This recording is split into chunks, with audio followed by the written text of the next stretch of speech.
Друзья, я вас приветствую, с вами Любовь, и вы на моем канале «Свет знаний», или можно еще найти его как «Свет Авроры» латиницей. Мне задали очень интересный вопрос, который 100% задают себе люди, начинающие свое восхождение духовное, да, свои духовные изыскания. Звучит он так: как услышать и увидеть свою душу? Как я могу услышать душу, если я ее не вижу? Все духовные книги говорят об этом, духовные практики говорят об этом. Любовь, как это сделать? На самом деле этот вопрос задавала когда-то я, похожий, как почувствовать свою душу, я так себе этот вопрос задавала, я все-таки больше такой тоже человек с развитой чувствительностью, хотя логика у меня была очень сильная, она и сейчас сильная, то есть здесь где-то у меня 50-50. Так вот, по этому вопросу мы уже можем понять, да, чем жил человек до этого времени. Он жил в системе логики, да, он жил в системе сугубо материальной, как живет большинство людей, и в принципе длительный этап жизни каждый из нас, наверное. Хорошо, если не всю жизнь. То есть человеку сначала надо увидеть, нужно потрогать, то есть нужно иметь доказательства того, что что-то неявное, невидимое существует. Но это уже странно, да? То есть я хочу доказательств того, что душа существует, и мне нужно ее увидеть, иначе я не поверю. Конечно, людям, которые только начинают свой путь духовного развития, действительно трудно принять, что есть огромное количество пласт того, что остается недоступным для наших систем сенсоров, да, привычных для наших глаз, ушей, рук, да, чтобы потрогать, попробовать что-то или запах, чтобы понюхать, что есть иные каналы восприятия, да, и те, кто давно этим занимается, уже по сути является экстрасенсом. Человек занимается этим непрофессионально, просто он для себя это развивает. Да? Есть ясночувствование, яснознание, яснослышание, да, ясновидение. И эти каналы позволяют нам видеть намного больше, получать намного больше информации не только из видимого, да, мира, а еще из мира невидимого, коих, в принципе, огромное множество. Так вот, про душу. Как же, собственно, вопрос-то очень правильный. Как мне услышать свою душу, чтобы ей исследовать, да, чтобы исцелить ее? На самом деле для тех, кто только начинает, есть очень простые способы исцеления своей души через внутреннего ребенка, потому что наука психологии, а мы должны помнить и вообще-то понимать, хотя не все психологи это признают, что психология – это наука о душе. И вся суть психотерапии сводится к исцелению эмоций, по большому счету к исцелению души. И наука психология обладает хорошими инструментами и методом по исцелению внутреннего ребенка. То есть наша душа, мы ее можем ассоциировать с внутренним ребенком. И, по крайней мере, я скажу так, точнее, вот именно исцеление внутреннего ребенка, оно открывает нам доступ и контакт лучший к нашей душе. Это вот для тех, кому совсем трудно, да, через эмпатию, через чувствительность, но это действительно у всех по-разному происходит. Потому что когда наш внутренний ребенок плачет, 100% плачет наша душа. Когда наш внутренний ребенок радуется, значит, с нашей душой все в порядке. И человек, чья душа все-таки не отягощена, или он уже освободился от большого груза, да, накопленного опыта какого-то негативного и тяжелого, болезненного, она всегда будет находить место радости. Вот какая бы ни была сложная жизнь, какие бы ни были проблемы на пути, у такого человека всегда будет место радости. Он будет видеть красоту в этом мире в любом случае. И таких примеров мы знаем очень много, когда люди даже в самых тяжелых условиях, да, голода, холода, войны и прочее, находили место радости и творили, и радовали других, и делали такие вещи, которые люди не делают, даже будучи проживая в очень комфортных и спокойных условиях. Так вот, но в чем здесь есть, то есть первое исцеление внутреннего ребенка. Отличный способ, такой первый шаг, чтобы налаживать контакт с душой. То есть вы уже будете с души снимать вот эти, как я сказала, тяжесть прошлого, особенно если ее много. Но мы понимаем, что внутренний ребенок – это все-таки про наше текущее детство, про нашу текущую жизнь. Ну, давайте скажем так. И для тех людей, кто уже достаточно серьезно продвинулся в своем духовном развитии и понимает, что наша жизнь, жизнь души, она в себя включает множественный опыт, да, и множество временных веток реальности, да, которые, собственно, происходят с нами в одно время, параллельно. И мы через науку можем достучаться в основном до нашего текущего опыта, поработать с ним. А вот если мы хотим углубиться и погрузиться дальше уже, там, где как раз вот эти причины формировались истинные, вот там, где эта карма формировалась, то, конечно, нам нужно уже смотреть и другие наши временные ветки, временные линии, где что происходило. Это, конечно, работа, она длительная, нам нужно время, чтобы нашу энергоинформацию, в принципе, начать раскачивать, чтобы у нас был доступ в это подсознание, в эти глубинные слои, да. Так просто с кондачка мы это не сделаем. Это будет достаточно и болезненно, и могут пойти различные такие моменты неприятные, о которых сейчас я, наверное, уже говорить не буду. Сейчас давайте про душу. Очень интересно, в свое время я, например, видела свою душу тоже в виде ребенка. Такой ребенок-сирота, странствующий, путешествующий по миру. Ну, по большому счету так и есть. Моя душа, она здесь гостья, как и души многих из нас на этой земле. Уже не первый раз, она знает, что это такое, но вынуждена была вернуться, так сказать, скажем так. Возможно, об этом когда-нибудь напишу книгу. Но, в принципе, ладно. Сейчас не буду об этом. Так вот, еще очень интересно у меня, знаете, как я вижу состояние души. Вот с чем приходит человек. Какова его душа, чем она наполнена. Вот если вы посмотрите мои послания духовные, а я вам очень рекомендую это сделать, там очень часто упоминается цветок. Да? Цветок, цветки, цветы – это про души. То есть души, их вот высшие силы называют цветками. И эти цветки, дело даже не в том, какой это цветок, это роза, это лотос или еще, а какого цвета. И вот когда ко мне приходят условно люди на тонком плане, я вижу, с чем они приходят. Один кладет белую розу. Это значит, его душа, она ко мне, вот она чиста, и он ко мне с чистотой, с искренностью. Другой красную, с любовью. И я вижу черные розы, сухие, высохшие. Когда ко мне постучалась душа, и пришла-то она, то есть человек пришел, точнее, вроде как с прощением, вроде как он хочет искупить свои косяки, свои грехи, а на самом деле он мне дает черную сухую розу. То есть душу-то он не очистил.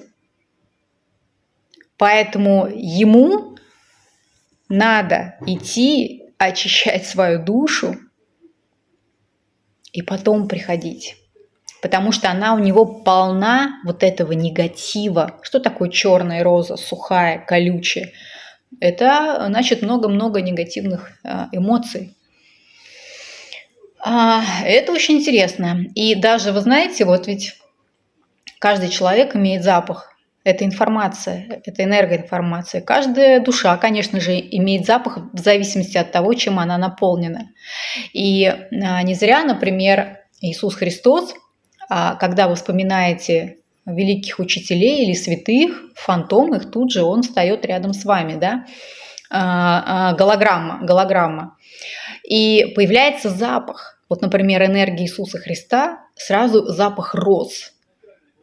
это его запах вот такой. То есть настолько в нем вот эта красивая, чистая энергия любви, что даже когда ты послание получаешь, ты уже чувствуешь этот запах, он формируется в пространстве. И у него в послании даже, одно из посланий было от Иисуса Христа, я сейчас уже точно не помню, где он говорил: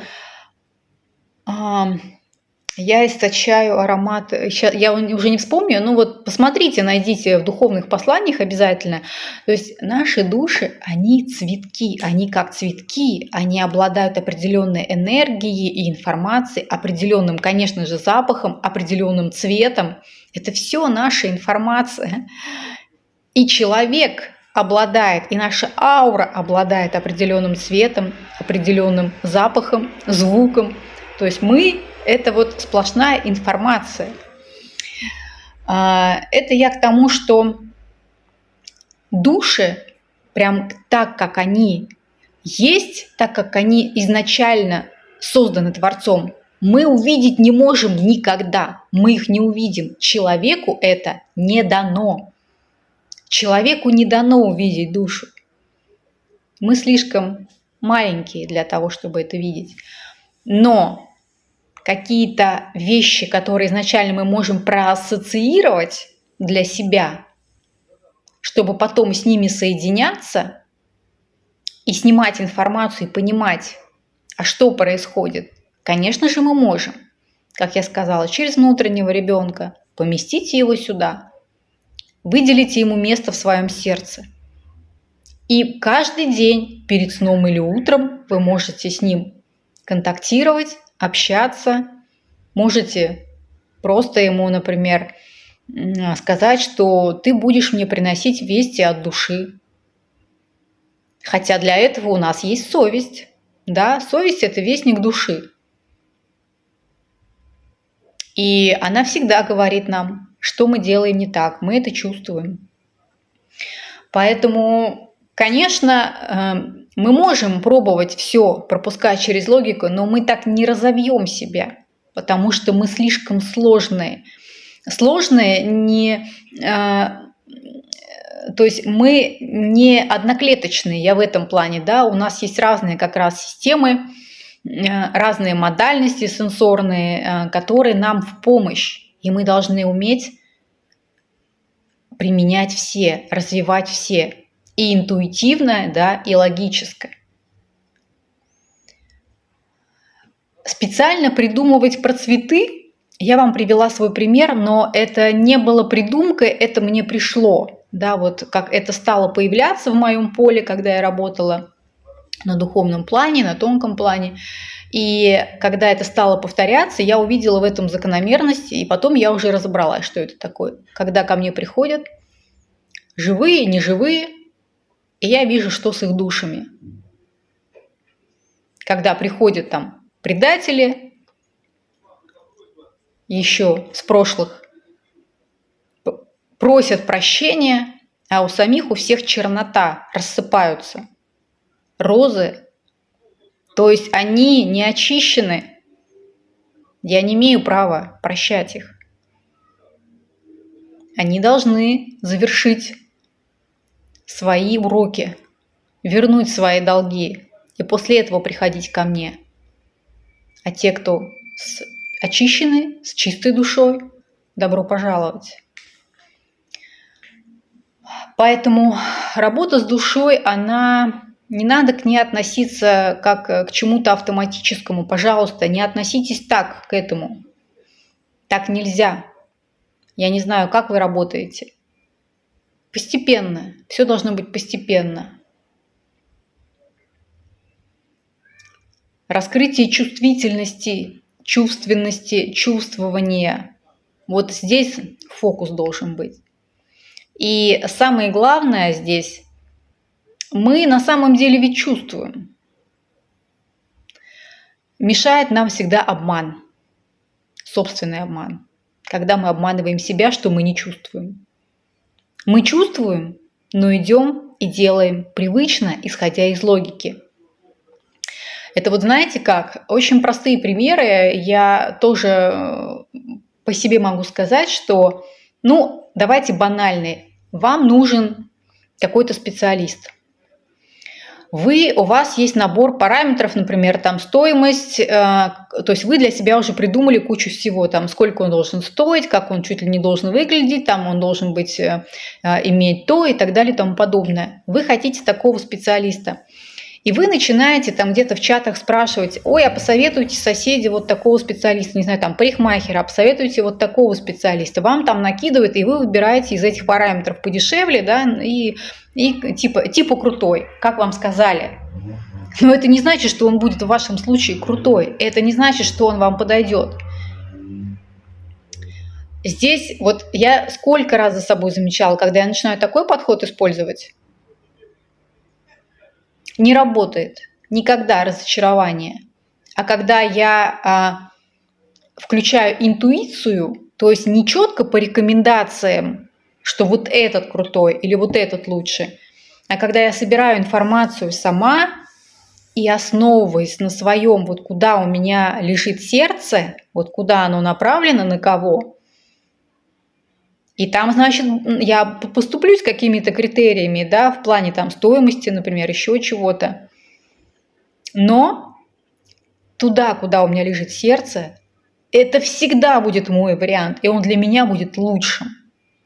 Это называется слышать свою душу. Но это самый простейший пример. Это выборка там чего-то, или вещи, или специалиста, или вы что-то вы ищете. Это прям такой банальный бытовой пример. Начинайте с этого.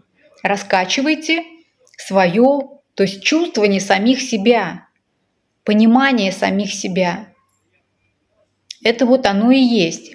И тогда вы будете расширять это чувствование с каждым разом. А параллельно, конечно, исцеление души через психологические практики вы можете делать, через духовные, через медитации, но просто медитировать тут, опять же, это целая еще одна огромная тема, потому что каждый воспринимает понятие медитации абсолютно по-своему. Для кого-то медитация — сидеть 3 года в пещере, ну, в смысле, работать над собой, над своей энергосистемой, а для кого-то это там включить «я самая обаятельная и привлекательная, я жутко нравлюсь мужчинам», да, и все мужчины там от меня без ума, да, прекрасный фильм. Поэтому вот так. Надеюсь, я ответила на вопрос, можем ли мы увидеть свою душу. Увидеть душу в том виде, в каком она создана, никому не дано, пока мы здесь в человеческом теле. Уйдем на тот свет, увидим. А вместе с тем исцеление души, конечно же, нам доступно через психологические и духовные практики. Начинайте с исцеления внутреннего ребенка. И, кстати, вот сейчас заговорила, уже даже забыла. У меня есть замечательная книга, которая касается исцеления отношений с мамой, как избавиться от обид. И там есть прекрасные практики, в том числе, как исцелить свое детство. И не только, и как там коснуться родовых программ. Поэтому берите, покупайте и читайте, и исцеляйте свое детство, свою жизнь. Потому что не всем нужна очень глубинная работа, прям, ну как, конечно, она нужна всем, но не все точно будут это делать. Ну, точно не все. Сейчас. Потом будут делать, да, то есть, может быть, на этой временной ветке вы до этого еще не дойдете. Перешагнете потом, придете на другую уже ветку реальности, там жизнь подведет, что вам придется погружаться в опыт своей души. Да? Все зависит от наработок, все зависит от задач, все зависит от того, что вас ждет в будущем, каков путь вашей души. Потому что мы должны развиваться, душа наша развивается, и приходит время, она должна вернуться и должна путешествовать дальше. Уже там более высокие цели, более высокие духовные, на нее возложенные, как я сказала, задачи. Ну вот так, друзья, на этом все. Надеюсь, ответила на вопрос. Задавайте ваши вопросы, пишите здесь в комментариях ваши мысли, ваше мнение, тоже делитесь, как вы контактируете с душой. Это будет интересно. Да? Главное, чтобы вы ее не путали с чем-то там еще.